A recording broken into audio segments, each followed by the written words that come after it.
So our unifying vision is to find treatments for diseases of aging, as I mentioned. And the major effort will be on neurological disorders. They're obviously the most common right now. There's a lot in the news. Dementia affects almost every family at this point. And, you know, if you live long enough, the rule of thumb is I think it's about 40 to 50% of people over the age of 85 have some type of dementia. So we all aspire to live that long, and we don't think we aspire to live that long with dementia. So we really need to fix this, and it's a scourge for society because it affects families, not just the individuals. So this is just one example. There are a lot of genomic studies that have come about for neurodegenerative diseases. Let me point out, the genomic studies show many, many genes that are mutated in people with neurodegenerative disease, but it is not by any means a common cause of these neurodegenerative diseases. It leads us to areas of fruitful inquiry in terms of pathways and all, but it's not the normal cause. It's not the cause that happens for 99% of people. So for AD, there are a lot of different genes in Alzheimer's that cause Alzheimer's. They make up less than 1% of the total population of Alzheimer's patients. Most of it is called sporadic, meaning we don't know. But these pathways are also involved in those sporadic cases, in many cases. So we're going to leverage that genomic information. So let's just go through a few simple questions. And you probably think, geez, that's really simple. It is. So we know that aging is the greatest risk factor for all neurodegenerative disease. All the fancy biomarkers, all the fancy genomics doesn't hold a candle to just getting old. That's the greatest risk factor. But why would that be? Especially in those patients that have a genetic mutation. They get it a little earlier than normal, but that mutation has been with them for 50 or 60 years before they get this neurodegenerative disease. What's going on during that time? What role does diet or toxins or mental stress play? Is it cumulative damage that counts? And why, for goodness sake, do mutations in organelles that are common and present in every single cell in our body, but those mutations in organelles account for 30 to 40% of the mutations in neurodegenerative disease, and they don't cause problems in other cells? So what leads to the selective damage of neuronal subtypes? If you have ALS, you have a problem with your motor neurons. If you have Alzheimer's, you don't have a problem with your motor neurons. You have a problem with your cortical neurons. Let me show you in a pictorial fashion. So here's a good example, I think. So selective pathology in neurodegenerative disease. Parkin and SOD1, they are both proteins in mitochondria, the same organelle, one organelle. If you have a mutant Parkin, you have bad dopaminergic neurons, and you get Parkinson's. You all know about Michael J. Fox and his struggles, and he had very early and severe Parkinson's. SOD1, another mitochondrial protein. You mutate that, your dopaminergic neurons are just fine, but your motor neurons are crushed, and you end up with ALS. And most of people with ALS are not near as lucky as Stephen Hawking and get to live 20 years with it. It's more like 20 months. So the mutation is present in both of these cells, and yet only one cares. So why is that? Where does that selectivity come from? We think we have some reasons for hope. So we think that we can boost cellular resiliency pathways to treat this disease. And I'm going to go through some of these definitions, but bear with me. So the hypothesis is that the selective damage of specific neurons is caused because cellular resilience, the ability to maintain normality or homeostasis in response to stress, is weakened in that one particular subtype. Why would that be? That's what we need to find out. The corollary to that is that it's not the mutation and probably not the stress, but it's the combination of those two together to give you disease. So the goal is to identify weakened resiliency pathways and strengthen them for treatments. Now, homeostasis.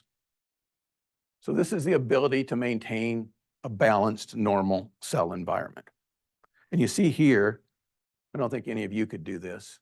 This is real homeostasis. This is real balance. Now, here's an example. These are probably 60, 70-pound water jugs, by the way. I saw this in Africa when I was there. You see the differences here in these people if you look carefully. So this woman, and note it's all women that carry the water. Not good. So here, she needs 2 hands to balance that. So she's off a little bit. Most of them only need 1 hand. And then the show off on the right here has such good balance and homeostasis that she can just walk along without. So there shows you the differences, simply. So what about homeostasis? What do we know about homeostasis that in everyday life? Well, temperature. We all have 37-degree temperature, right? It's kept right there unless you have a fever, unless you have a stress, unless you have an infection. Now, as you age, that can become a problem. So as you age, you know that in St. Louis in summer, it gets very hot. Doesn't bother most of us unless you're really crazy and run 10 miles in 100-degree heat. But if you're older, you start to get overheated very quickly. So those homeostatic mechanisms, even for temperature, start to fade. Another one you're probably familiar with, and that would be lipids, cholesterol levels. You all get your cholesterol checked when you go to the doctor every year, and everybody worries about it. It's kept at a very even keel, usually under 200 if you're healthy. If you eat a lot of fat, it might go up. If you have a mutation, it might go up to 500 or 600. So their homeostatic mechanisms are totally out of whack. We know about that mutation. Now, there is a drug, statins, that can fix that, right? So that's what we're looking for. We want to bring that homeostatic mechanism, that resiliency back and balance things with a drug. And a statin is a good example.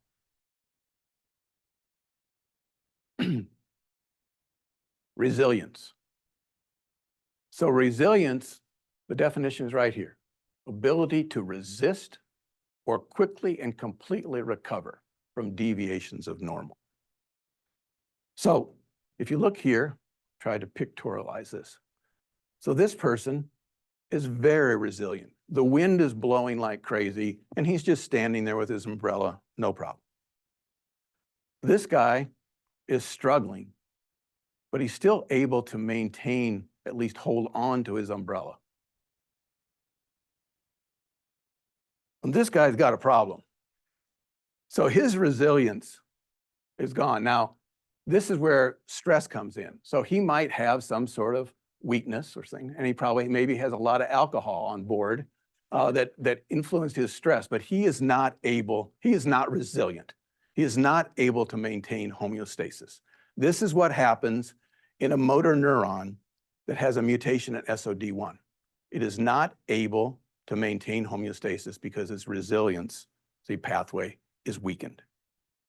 So you can just remember that resilience from this photo.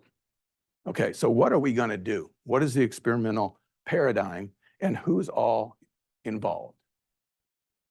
So we're going to take iPS cells, and we're going to make iPS cells that have mutations that cause neurodegenerative disease. There are over 500 of those. Sasha about fainted when I told her we were going to do 500, so I cut it in half, and it's about 250 to 350 that we'll make. So we'll make each individual lines like that, and then we'll differentiate them into neurons, 4 different types, and we'll do RNA-seq using that BRB-seq protocol. We'll do imaging, like I showed you, and then there'll be a lot of informatics. Then at the end of the day, we'll stain with organelle-specific dyes so that we can look at each organelle and ask, are you stressed, are you not? I'll show you pictures of that in a minute. And then we'll treat with stressors. That's kind of like the wind in our case. And we're asking, are you able to maintain resiliency in the presence of stress, even if you have a mutation?